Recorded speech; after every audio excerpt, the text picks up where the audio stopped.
يا مساء الفل عليكم يا شباب، ايه الاخبار؟ عاملين ايه؟ يا رب تكونوا بخير. كتير مننا كمصريين او اللي معاه الباسبور المصري بيحب يسافر دول، بس المشكله في الفيزا بتكون عائق بالنسبه للمصريين كتير قوي. الفيديو ده هقول لك على عدد من الدول ما بتحتاجش الفيزا خالص، واللي في منهم بيحتاج فيزا اون ارايفل، وفي منهم بيحتاج فيزا اونلاين. كل الكلام ده هقوله لك في الفيديو بحيث ان انت لما تيجي تخطط لسفريتك ما تشيلش هم الفيزا. بس قبل ما نبدا الفيديو ما تنساش لايك للفيديو، سبسكرايب للقناه، واهم حاجه تفعل زر الجرس. عايزين نوصل 5000 سبسكرايبر في اقرب وقت، فان شاء الله نوصل ل 5000 قريب. اول حاجه احنا هنقسم الدول بتاعتنا لثلاث اقسام او انواع التاشيرات لثلاث انواع. اول نوع عندك وهو الاي فيزا. يعني ايه اي فيزا؟ اي فيزا اختصار كلمه الكترونيك فيزا، وهي من اسمها فيزا الكترونيه. ايه الفيزا الالكترونيه؟ ان انت بتدخل على موقع السفاره او موقع البلد دي وتطلب تاشيره من. تاني نوع معانا هو الفيزا اون ارايفل. ايه الفيزا اون ارايفل؟ فيزا اون ارايفل دي بمنتهى البساطه من اسمها برضو تاشيره عند الوصول. ثالث نوع بقى معانا وهو من غير فيزا خالص، تيكت طيران توصل على البلد تختم وصول من غير اي اوراق. اول نوع معانا وهو الاي فيزا. طب ايه الدول اللي ممكن نقدر ندخلها بالاي فيزا؟ الفيزا الالكترونيه اللي ممكن نجيبها من على النت دول كتير جدا، بس اشهرهم واحسن دول الناس بتحب تسافر ليهم اول واحده فيهم هي جورجيا، وبعد جورجيا على طول اذربيجان، وكلهم فوق في الشمال. بعد كده لو رحنا لشرق اسيا هنلاقي اول حاجه سريلانكا، بعدين لو نزلنا تحت في افريقيا هنلاقي زامبيا وهنلاقي تنزانيا، ده طبعا غير كينيا. كل الدول دي بتحتاج الكترونيك فيزا، يعني فيزا من على موقع السفاره او من على موقع الدوله نفسها. من الاخر كده الالكترونيك فيزا هيها الاونلاين فيزا. ثاني نوع معانا من الفيزا النهارده وهو الفيزا اون ارايفل. يعني ايه فيزا اون ارايفل؟ فيزا اون ارايفل انت الدوله دي بيكون ليها فيزا بس بتاخدها عند الوصول، مش شرط تكون ببلاش، انت ممكن تاخدها بمبلغ معين زي مثلا اندونيسيا. وعامه الفيزا دي بتاخدها في دقائق، مش شرط ان انت بقى بتستنى وقت والكلام ده كله. انت بتدخل على موظف الجوازات تدي له الباسبور بتاعك، هو بيعرف من جنسيتك نوع التاشيره بتاعتك، واول ما بتدي له الجواز بيحط لك ستيكر ايا يكن بقى الفيزا بتاعتك ستيكر او لا، وبيختم لك دخول وبتدخل البلد. اغلبيه الدول الفيزا اون ارايفل بتدفع لها فلوس، زي مثلا لبنان فيزا اون ارايفل ب 2 دولار تقريبا، واندونيسيا اعتقد اخر مره كانت ب 30 دولار. عندك بقى دول كتير زي نيبال،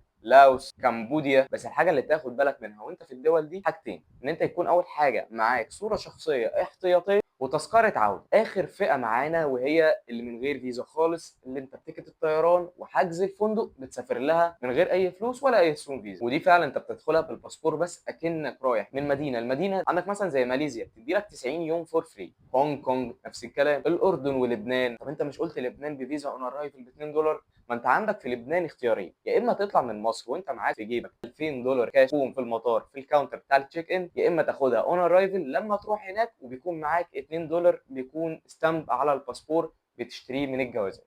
خد المعلومه دي بقى ليك، حتى الدول اللي مش بتطلب فيزا ممكن يطلبوا منك شويه حاجات، زي مثلا حجز فندق مؤكد او وهمي ايا يكن، تذكره عوده لبلدك او لاي مكان، بحيث ان هم يتاكدوا ان انت طالع من البلد دي في تاريخ معين. ففي النهايه اللي عايز اقوله ان السفر سهل جدا جدا جدا، بس هو للاسف عيبه الوحيد والكبير واللي مفيش زيه ان هو مكلف جدا جدا جدا. بس انا بقى عايز اعرف منك انت، هل سافرت اي دوله من دول؟ ولو سافرت اي دوله من دول عايزك تكتب لي تجربتك تحت في الكومنتات، او تجربتك في الجوازات، او خدت الفيزا ازاي، سافرت لما سافرت طلبوا منك ايه، الكلام ده كله. وبس كده. لو عجبك الفيديو ما تنساش لايك للفيديو، سبسكرايب للقناه، وما تنساش تفعل زر الجرس عشان يوصلك كل الفيديوهات الجديده. ولو عجبك الفيديو ما تنساش تشيره مع غيرك عشان نوصل لاكبر عدد من المشاهدات. سلام.